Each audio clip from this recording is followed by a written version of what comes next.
Anda kembali menyaksikan Kominfo Newsroom. Pemirsa, seiring dengan program poros maritim yang dicanangkan pemerintah sebagai prioritas, nyatanya mampu membuat kota Pekalongan yang sebelumnya terkenal sebagai kota batik memiliki potensi besar pada industri galangan kapal laut. Desa Krapiak menjadi salah satu desa yang mengembangkan industri galangan kapal kayu di kota Pekalongan. Dan kali ini kami akan mengajak Anda untuk melihat bagaimana kota Pekalongan mampu menjadi poros maritim di tanah Jawa.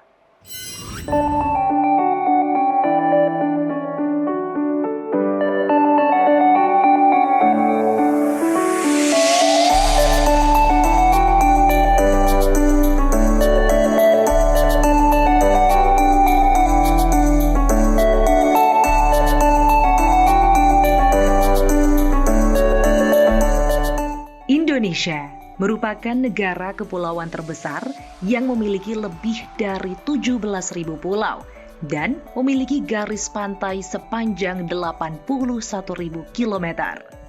Karena sebagian besar wilayah Indonesia berupa perairan, maka wilayah Indonesia juga sering disebut sebagai negara maritim di dunia.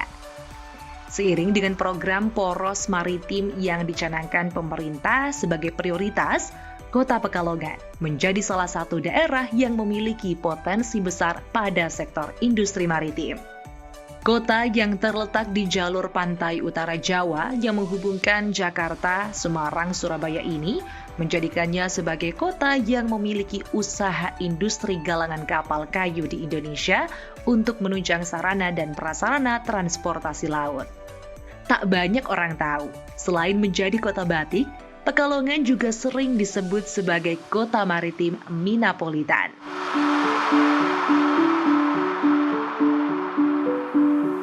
Makasih ya, Pak. Oke, alright. Kota Pekalongan adalah kota yang terkenal akan hasil batiknya yang mendunia. Kota yang terletak di pantai pesisir utara Jawa ini ternyata nggak cuma batik aja yang jadi komoditas utama atau potensi yang luar biasa, tapi juga ada di bidang maritim. Salah satunya adalah galangan kapal atau tempat pembuatan kapal kayu di Pekalongan yang didukung oleh Dinas Kelautan dan Perikanan Kota Pekalongan. Nah, saat ini saya akan mengajak kalian untuk melihat proses bagaimana pembuatan kapal kayu di Kota Pekalongan. Jadi, ojo rindi-rindi, ayo ikuti aku jalan-jalan nang Kota Pekalongan. Pekalongan sakpore.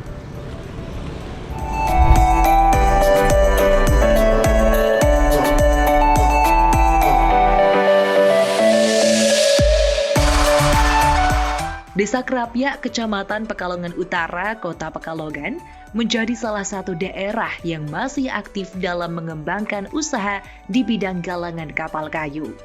Galangan kapal kayu Haji Wibowo misalnya, beliau merupakan pendiri dari galangan kapal kayu Bintang Munggul Wibowo yang sudah merintis usahanya dari tahun 1997.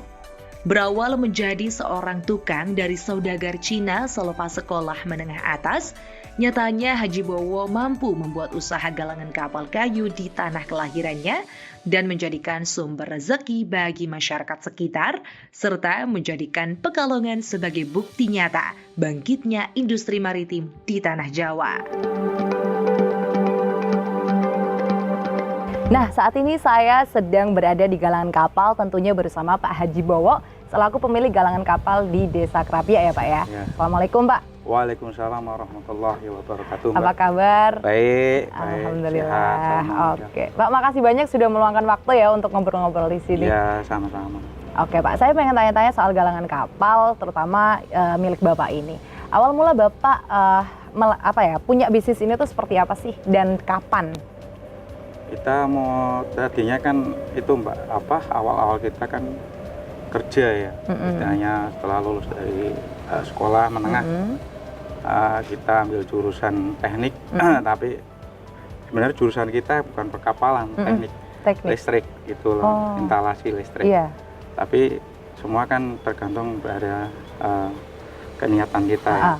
Pada ini kita mengisi dari kecil sudah mulai belajar kerja. Akhirnya bisa nukunin kapal, belajar nukang sampai jadi kepala tukang. Akhirnya sampai bisa menangani kapal sendiri. Jadi saudagar, saudagar kapal. Surut nangani dalam bentuk kayu, suruh jadikan kapal. alhamdulillah bisa. Nah, mulai itu kita mengundurkan diri dari perusahaan tersebut. Kita belajar mandiri. Kapan itu tepatnya mulai belajar mandiri? Kita tepat ada 97. Oh, 1997. Iya. Nah, untuk kapal ukuran 200 GT ini harga produksinya tuh mencapai berapa, Pak? Kalau harga produksi paling sekitar kurang lebih ada 3 miliar untuk satu unit kapal. Dengan jenis kapal apa ini? Kapal cakalan. Kapal cakalan. Ada berapa jenis kapal yang bisa Bapak buat? Kita buat ya ada kapal cumi, kapal cakalan, porsen cakalan gitu. Dalam pembuatannya, kapal kayu dapat diselesaikan kurang lebih 8 bulan hingga 1 tahun.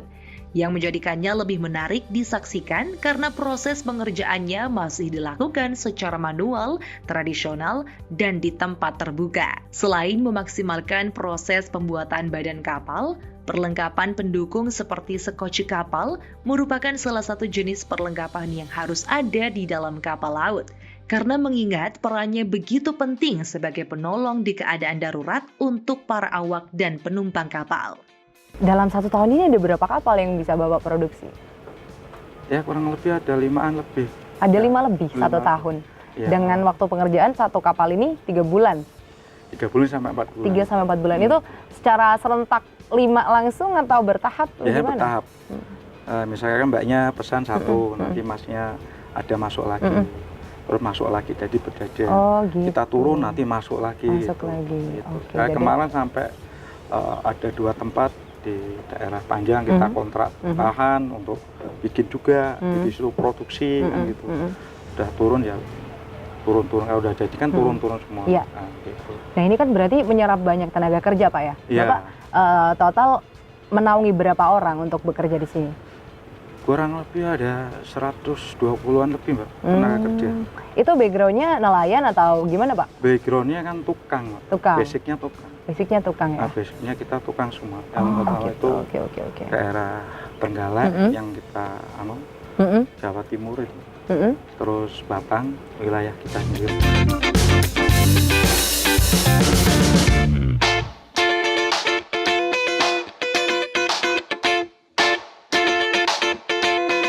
Oke, kalau tadi saya ngobrol-ngobrol sama Bapak Haji Bowo di kapal yang belum jadi di sebelah sana. Sekarang saya ngobrol sama Mas Tungki Ariwibowo selaku mandor ya, Mas ya. Betul, mandor. Oke, nah mumpung sama mandornya nih, saya kepo-kepo sama kapal yang udah hampir jadi, yang sebagian besar mesinnya udah dipasang ya, Mas? Sebagian besar mesinnya udah dipasang. Alright, so saya penasaran, ini kotak-kotak biru tuh apa, Mas? Bisa dilihat nggak? Oke, bisa. Bisa Ini ya? namanya palka ya. Palka. Untuk tempat penyimpanan ikan. Oh, tempat Nanti penyimpanan Ketika ikan. kamu nangkap, ikan bakal masuk di sini semua. Wah, nah ini pipa-pipa ini apa? Ini namanya pipa pendingin. Oh, pipa pendingin. Ikan bakal dibekukan di sini. Kayak ditata, disusun supaya rapi.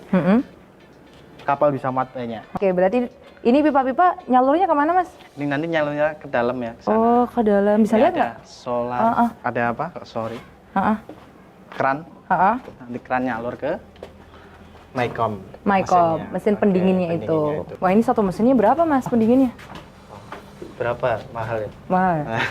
Berapa nih? Satu bisa sampai berapa? Satu ini bisa sampai 500-an. Wah, berarti 1 M ya? Iya. Wah, kalau dalam itu apa? Mesin apa? Kali ini main engine-nya. Mesin Main Indo. engine.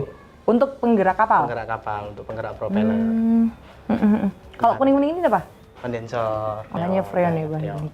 Nanti semua dikasih jalur pipa, karena ini belum jadi belum ada jalur-jalurnya. Oke.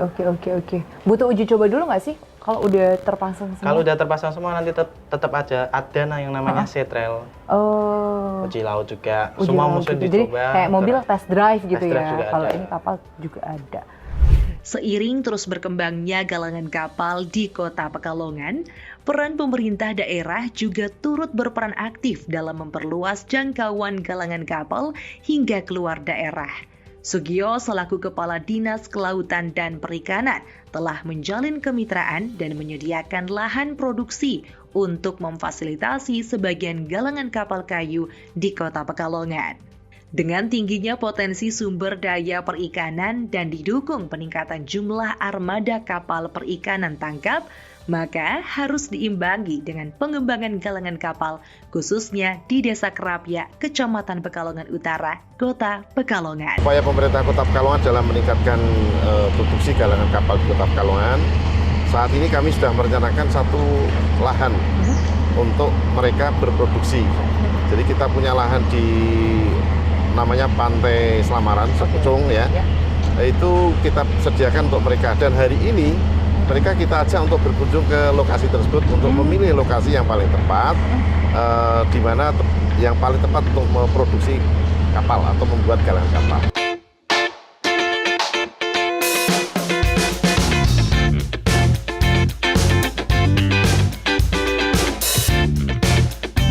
Nah, itu tadi perjalanan saya di Kota Pekalongan menengok galangan kapal yang luar biasa. Ternyata Kota Pekalongan tidak hanya berpotensi di batik aja, tapi juga dunia maritim yang luar biasa, salah satunya galangan kapal ini.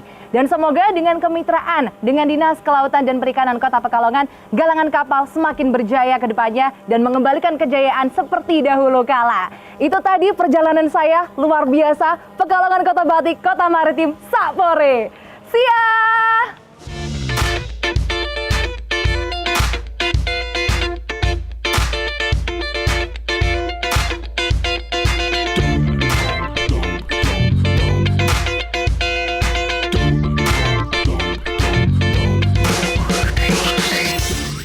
Pemirsa, itulah raga informasi yang telah kami kemas untuk Anda. Dapatkan berita pilihan lainnya di kanal Kominfo Newsroom atau melalui sosial media GPR TV.